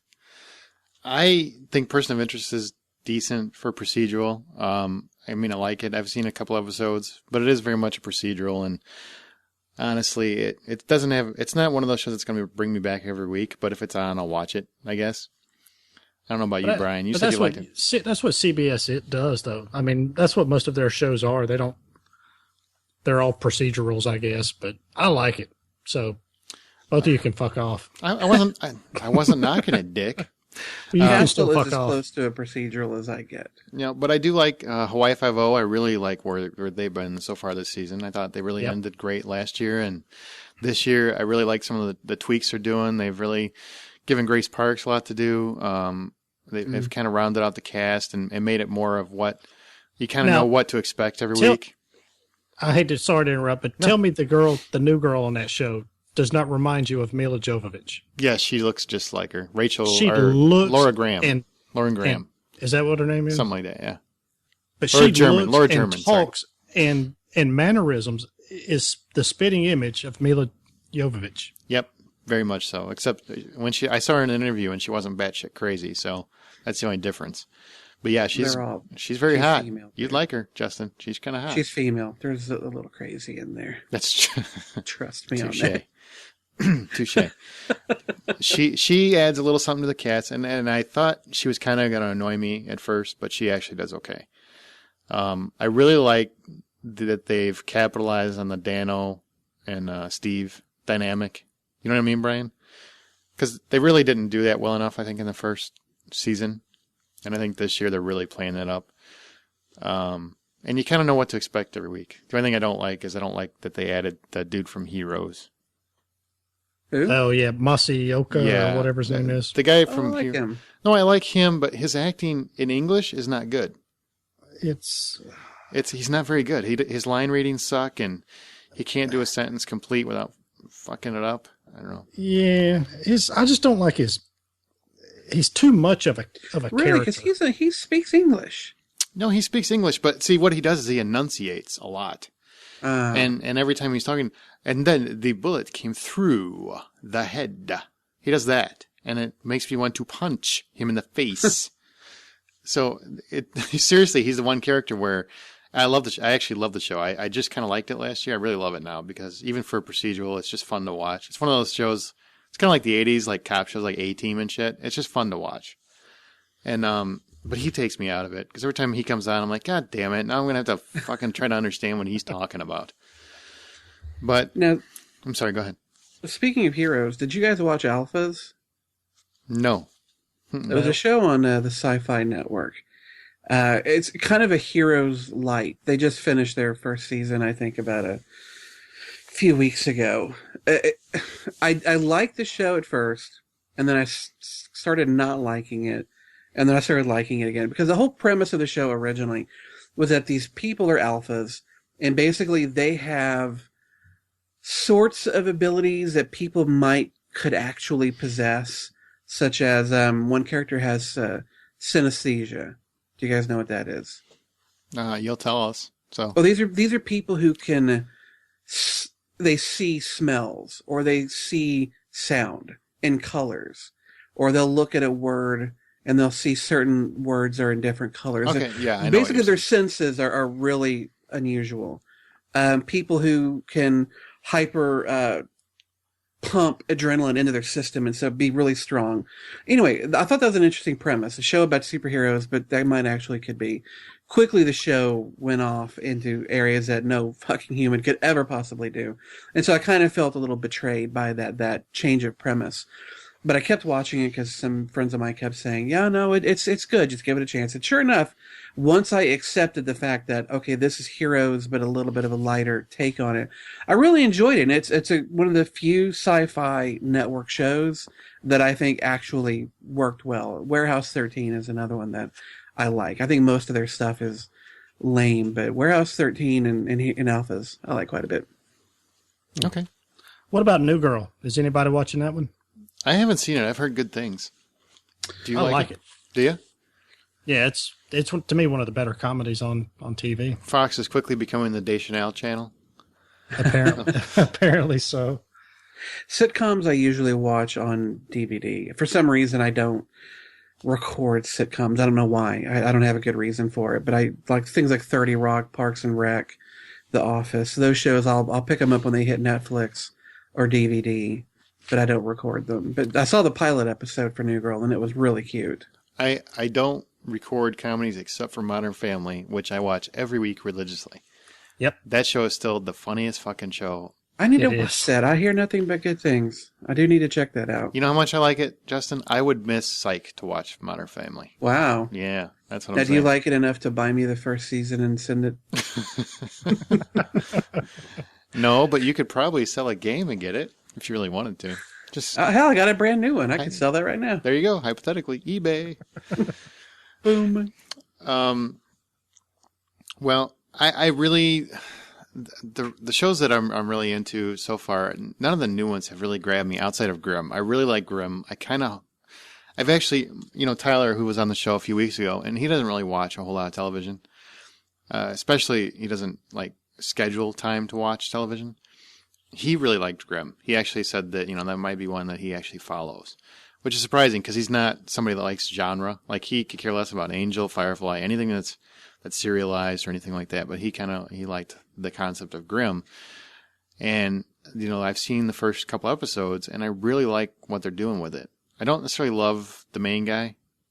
I wish I didn't see Brandon Routh every time he comes up on the screen. Exactly. I'm constantly going, oh, Superman, no. I don't know. That's true, though. Every time I do see him, I'm kind of like, just wait for him to up and away or something. Mm-hmm. Or take out a nice sculpture. Float outside your window. Yes. Take me for a ride. Tell me it's my baby. You've got me. It's Who's nice. got you? It's a nice little show. I really like what they're doing with it, and I like where they're headed with it. We'll see what happens with it, though. It's definitely what I'm watching. Once upon a time, wasn't as gripping as I thought. Justin doesn't like it. Brian does like it, so I'm kind of going to give it a couple more episodes, and I'll see where I sit. But it didn't grab me. It didn't grab me and pull me in. It just kind of went, okay, all right. It's enough to where I'll check out the second episode. Yeah, I mean, like I said, the appeal to me with that one is looking at the little hidden. It's almost like the Where's Waldo thing that I was talking about earlier. It's kind of, okay, what little references to maybe the past Disney movies and stuff are there kind of hidden in this show. So as far as story goes, it's all right, but some of the actors are pretty good and I like them, and I get a kick out of finding the little hidden stuff. So that may not be quite as hidden as what I think it is, but whatever. No, Snow White's hair kills me, though. That shortcut, page boy haircut. Oh, God, it just looks so bad on her. You're absolutely right, though. I was watching it and I thought, oh, yeah, that wicked bitch, she should shut up and just not talk. She should just stand there and look sinister. Yes, because she looks good and evil. Just, the cleavage all up in your face. I like her evil look. I don't like her evil talk. So. Right, yes. Now, Brian, do you read comic books any? I used to, and I haven't bought a comic book in a long time. But I kind of stay in touch. I still kind of stay in touch with it. But if you like Once Upon a Time, I would really recommend, and this goes for everybody, pick up Fables. Mm-hmm. Okay. You can get them in graphic. I mean, you can get them in collections now. They are not expensive, and it's a similar premise of fairy tale characters living in a modern world except they're aware of who they are and who they were and why they're here. It's a fantastically written comic book. So good, so well drawn, so well written. And he even wrote a book for a couple of the characters. I can't recommend Fables enough. So if you're ever in the bookstore, which nobody seems to do these days, or if you're on Amazon, take a look for it. I can't recommend it enough. Cool. Sounds good. Well, I think that's pretty much does it for our fall TV update. There's a couple good shows out there. I'll always recommend Psych. Vicious plug. One more show. A friend of mine, or a couple of friends, have mentioned this show Revenge, the chick flick show on ABC. Okay, I haven't watched that yet. Have you seen that? You watched it? No, that's what I was going to ask is if you guys have seen it or heard it much about it. Because apparently it's doing pretty well, but it looks absolutely horrible to me. But that's so I don't know if you guys have heard anything about it, if your wives or daughters or whatever are watching it. Nobody I know is watching it. No, it looks too much like a soap opera, and my limit is filled with Desperate Housewives. Yeah, and I really don't understand how they're going to carry that premise out. I mean, basically, she's getting revenge on her dad or something. He was wronged, and already from what I saw, Madeline Stowe figured it out, and that was just in the trailer. Yeah. So, at what point do they go? All right, we're done. Yeah, that's my hesitation with the show too. Is if you do that for just one season, then fine. You start it, you end it, it's done. But it's not something you can really draw out for 3 or 4 seasons. Yeah, I mean, how much revenge is this bitch going to get? Just blow the house up and walk away. Well, I have to say, this is one area where I wish America would emulate Britain more. Over in Britain, they will do a 6 or 7 episode series, and then that's it. They don't artificially inflate, a season of a show past the point that it needs to be. If it needs to be 6 episodes, they'll do. If it needs to be 5 seasons long, then they'll do that. But they do a show based on the story that it needs and the time it needs, not we have to get 22 episodes in if we're going to eventually get a number high enough for syndication and to fulfill some kind of advertising necessity. Shows don't always need 22, 24 episodes to tell their story that season. It's true. And Lost got lucky that ABC was willing to give them truncated seasons, much shorter, so they could tell the story the way they wanted to tell it. And England, they do it that way, and I wish they would do it more here. Yeah, I don't think 22 episodes is necessary anymore. So, I do want credit that I didn't bring up Supernatural. But you still brought up Lost, so. Oh, shit, I did. Well, all right, fuck it. Supernatural's been not too bad this season. So he still goes for it. Then you can't knock me for saying Psych every goddamn episode. No, I won't. How about that? We've all got our pet shows, and Supernatural, it's not as good as it was when Eric Kripke was running it the first 5 seasons. It kind of feels like they're extending it past what it should have been, but even weak Supernatural, I'll take over most shows' best stuff. Now, did you watch Psych since I sent you those clips, or are you going to protest and just never watch it? I will watch it at some point, dude. My dance card is packed. Last week was a comic superhero one, and it was fucking genius. I'm not watching it because I'm like, fuck Aaron. I'm not watching that shit. I'm not going to watch it just to spite him. It's not that. Well, you might now because of the whole Star Trek controversy, but, when you watch Babylon 5, I will watch Psych. I've actually seen Babylon 5, so does that count? Whole show? No, I got to watch the whole fucking series for you to watch one episode? That's balanced. 5 seasons, bro. I'll barrel through them. I'll just call you with a synopsis. How's that? Well, Psych is available through Netflix, isn't it? It is. Yep. Sure is. I've really got no excuse. Not really. No. I tell you what. I will watch the first season, episode 1 of of Psych tonight. That's kind of like building the show up. How about I send you like one of the better episodes where the show's like set? I better orgasm by the time that pilot episode is done, or you're going to pay for it. That's not fair because they haven't built a rapport at that point. Damn it. All right, well, let's move on so we can get people off to do whatever they got to do. We're going to move on to the couch where we talk about DVD and Blu-ray releases. It's a really slow fucking week. Larry Crown is really the only thing coming out that's worth anything. There's also a movie called Beginners. That's Ewan McGregor, and apparently finds out his dad has cancer and a young gay lover. Main Street is about Colin Firth comes to some strange neighborhood and tries to fix things. I don't know. Being Human, 1st season's on DVD. And then, like I said, Larry Crown, which is the Tom Hanks, Julia Roberts movie. I don't know. I don't. Normally, we do a purchase of the week where we talk about which movie would you want to buy. I don't want to buy any of them. No. I don't really even want to watch any of them. Yeah, I'll pass. So, if there's one you guys are dying to see, let me know now. Well, I think video games. I'll just buy the new Steel Panther CD. We have a special guest, which Scott Clark just walked in to the recording studio. What's up, bitches? Oh, God. Is this shit face Scott? No, he's sober. No, I love how I come on and it's like, oh shit. this overall sigh of disbelief and discontent falls over the podcast as soon as I turn on the microphone. It was that. Oh, we almost made it. We almost made Scott, it through. Don't worry about sending me the new Steel Panther CD. I went ahead and bought it on iTunes. Did you? Okay. I apologize. It didn't work out. My computer, as you know, is a piece of crap, and my laptop, the disk drive just stopped working, so I had no way to upload the disk to. No, that's cool. I mean, they deserve my money. Yeah, it's fantastic. That Weenie Ride song at the end is fucking fantastic. Weenie Ride. All right. Well, we're still recording, and I don't want to hear about your Weenie Ride. So if you have to buy something, you should probably pick up Captain America. It came out last week. It's a much better purchase. Or Uncharted 3. Or Jesus Christ, I will. This ain't that show, bitch. Yeah. God, he's here 5 minutes, and I already want him to go away. Right now, we're going to do flashback DVD, which this week it's my turn, and I'm going to talk about a movie. And every week we each do a flashback, or we take turns doing a flashback. And what that flashback means is some little known or obscure movie that maybe you haven't heard of, or you kind of heard of, but you didn't think it was going to be any good. Well, mine this week is for us movie fans. Most of us have seen it, but most people that I talk to have never even heard of this movie.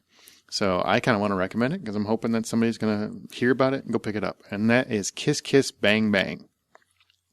Nice. Now, yeah, you guys all know this movie. Yes. But Robert Downey Jr. stars as Harry Lockhart. Harry Lockhart is basically a washed-up fucking loser. He gets mistaken for an actor. I mean, he's basically a criminal, but he gets mistaken for an actor. Gets brought to Hollywood. Gets paired up with the private eye called Gay Perry, played by Val Kilmer, and probably one of his best roles in the last decade. It's basically like an action noir film. It's hard to explain the plot because the plot is very complicated. There's basically a murder. They get tangled up in it, and they're trying to figure out who did what and what they need to do about it. Now, most of these kind of movies, and it's written and directed by Shane Black, who wrote Lethal Weapon and The Last Boy Scout. It's definitely an action movie, and it's a comedy, and there's a lot of shit going on, but it's so fucking quirky. It's one of the quirkiest action noir flicks I've ever seen in my life.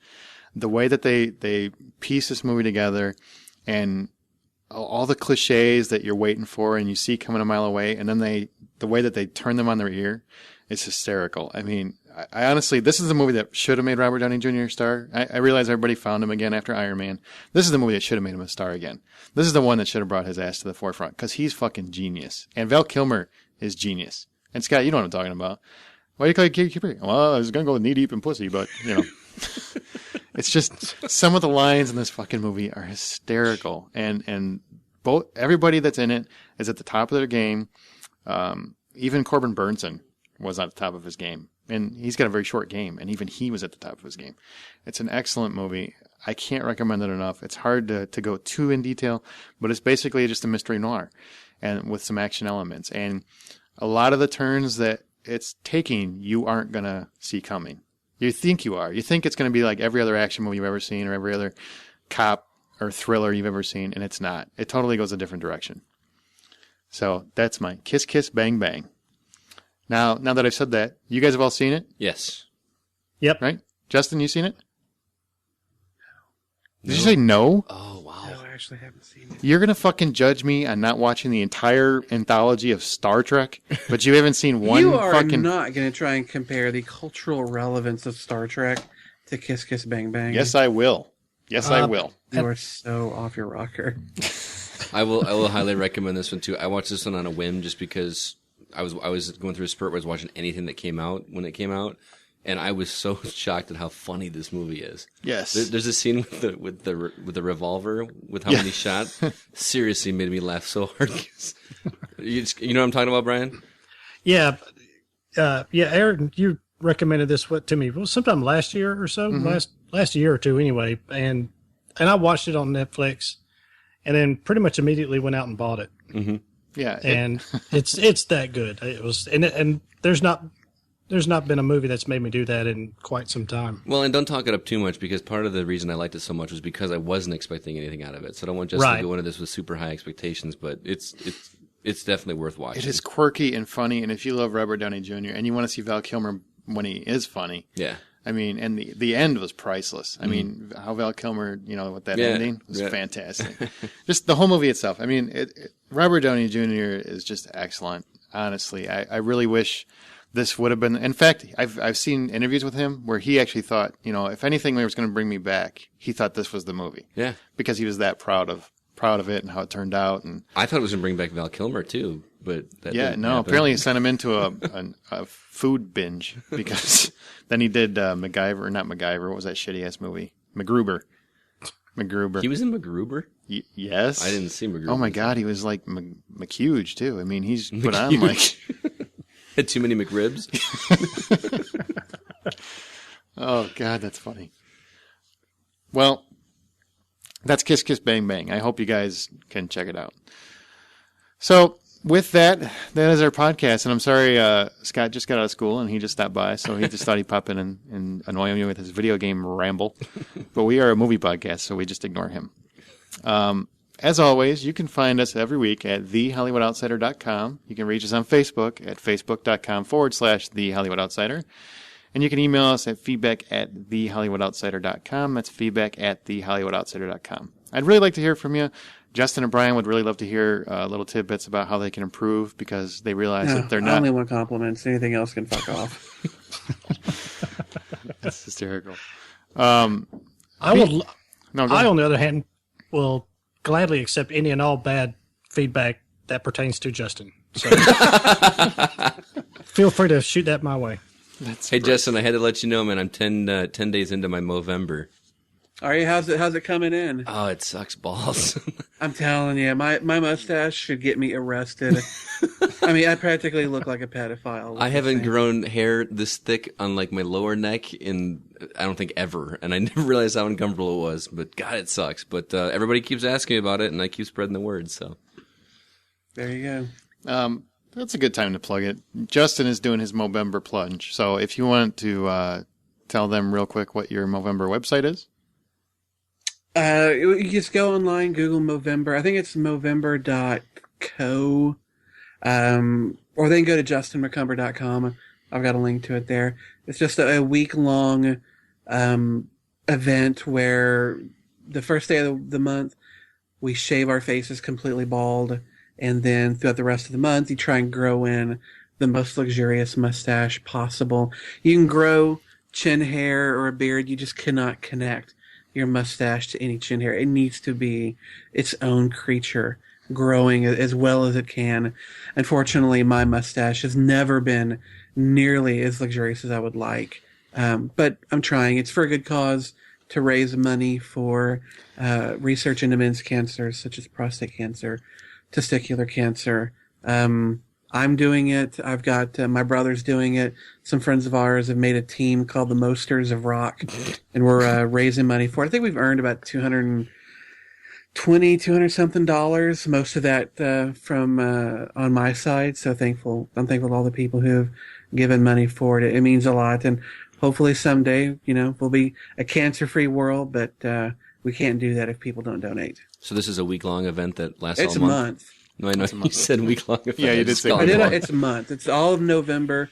but we're calling it Movember. I didn't know bring about the it. Selleck back. I didn't know it was a mustache. I had no idea. I just thought it was just growing off facial hair. I guess I gotta go shave the rest of my face now. No, yeah, get rid of that neck beard, dude. I look like Kyle Orton right now. Just the mustache. It's a good Throw cause. that So, puppy in. so if you got the money to spare, you should spare it. I gave $10. Have you? You did. Thank you, Aaron. I haven't yet. I know the website. I don't think I heard it on the last one. So No. Well, you guys can find the website at justinmccumber.com. It's on there. Awesome. So be sure to check that out. Brian, once again, is doing no social relevant work at all. So Nope. Yep. But you can follow me at Twitter at BRIANWMS. So there you go. All right. Or Georgia Rocks. And you can also follow the Hollywood Outsider at H_outsider on Twitter. With that, we are the Hollywood Outsiders. Any parting thoughts? Mr. Clark, do you have anything you want to say since you're guesting? Any movies you went and saw real quick? I went and saw it In Time together, but you already reviewed that last week. So Did you give it a better rating than I did? no, mine was about the same as yours. Yeah. 5 out of 10. I was like into it. It's such a good concept, and then as soon as like the whole, I can't want to ruin the line, but the one line when they're watching themselves on television, ruined. I was just lost me after that. So I don't know. She was hot though. I'm telling you, she's sexy. He could have brought her back. I'm going to use that joke every chance I get. Is that a chick from Mean Girls too? The one that had ESP through her boobs. Yeah. And Jennifer's There's 70% chance that it's already raining outside. She was also on Veronica Mars. Oh, yeah. I love Veronica Mars. I like Mean Girls. I'm not gonna lie. That's a guilty pleasure. She's going to be in Lindsay Lohan's going to be in Playboy. Breaking news. I 3 years too late. Yeah. That's thank you for putting the crack whore in Playboy finally. Or if you're Tyler, about 15 That's years just too what I late. want to see is her track marks in her boobs. That's just what I want to see. Have you seen that picture somebody put up online, like before and after, like Yes. 5 years? Like that's got to be photoshopped. Oh my God, she's horrible. Anyway, any parting thoughts between you, Justin, Brian? Yeah, I'm good. I'm tapped. You got all of me. All right. That's Well, what we that want sounded every awkward. week. We just want all of Justin. I bring out the best in everybody, apparently. Yeah, you make us when I go to bed. So with that, we are the Hollywood Outsider. I have the same effect with Yeah, the I'm ladies. just. Yeah, you two are just. Let me just point out that you two are the only two in a room together. So, Yes, I don't know we about are. this whole going to bed thing. We're also the only two without our pants on. Just saying. No, I took mine off for the show. I like the free ball. With Take them that off? visual to bed with you. Mine stay off as much as Taylor Lautner's shirt stays off. with that, we are the Hollywood Outsider. Make sure to tune back in next week. We'll be back with a brand new episode. It will be on Thursday. We'll have it up on Wednesday or Thursday. So with that, when you go to the theater to see a movie, make sure you buy popcorn. And play video games. But mostly buy popcorn.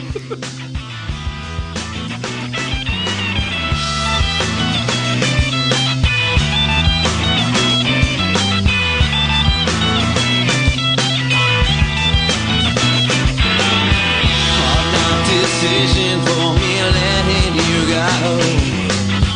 No time to visit, I just wanna go home. And you're never to understand that I'm doing the best I can. And all I know is all I'd rather be home. I'd rather be home. I'd rather be home.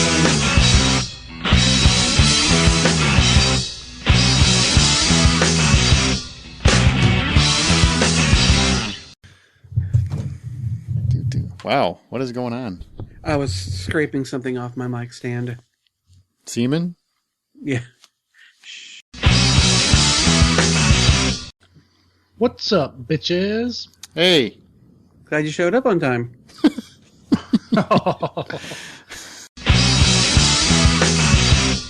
Tonto? Well, he's in a subdivision, but it's like the Village. You know what I mean? Where it's right in the middle of this forestation. Everybody thinks it's still the 1700s. Yeah, I think so. These metal birds that fly overhead, what would be they?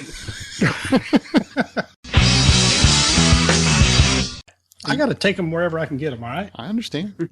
You plug Georgia every fucking second you can. Jesus Christ. You know that's shot in Georgia, right? No, it's not, Brian. It's actually shot in California. Nope, it's Georgia. Tell your friends. Tell your friends it's safe in Georgia now. I don't know which one I want to bang more, her or Harley Quinn. her. She's nasty. Catwoman. Mr. J. I don't want the dirty hootie, And she looks like she's been around. You know she's got chlamydia, which is why you like her. I don't know how to respond to that, honestly. How'd you guys think it went? Good? Went really well. You're doing phenomenally well, Aaron. Aw. Kudos to you. Thanks. That's right, because Scott's podcast sucks. It does suck, man. Telling you. Oh, is he still there?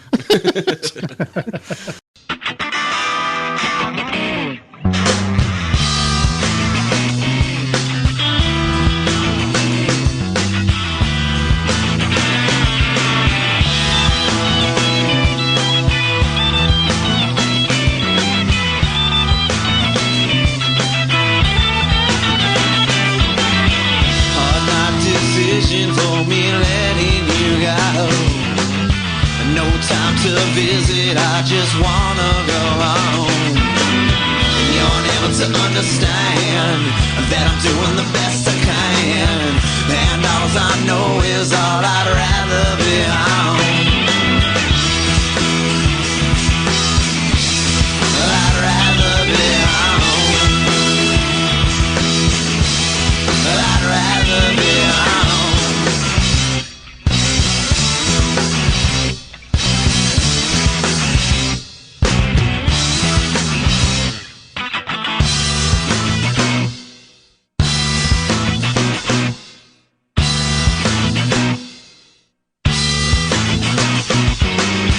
You said my love is blind, I just gotta clear my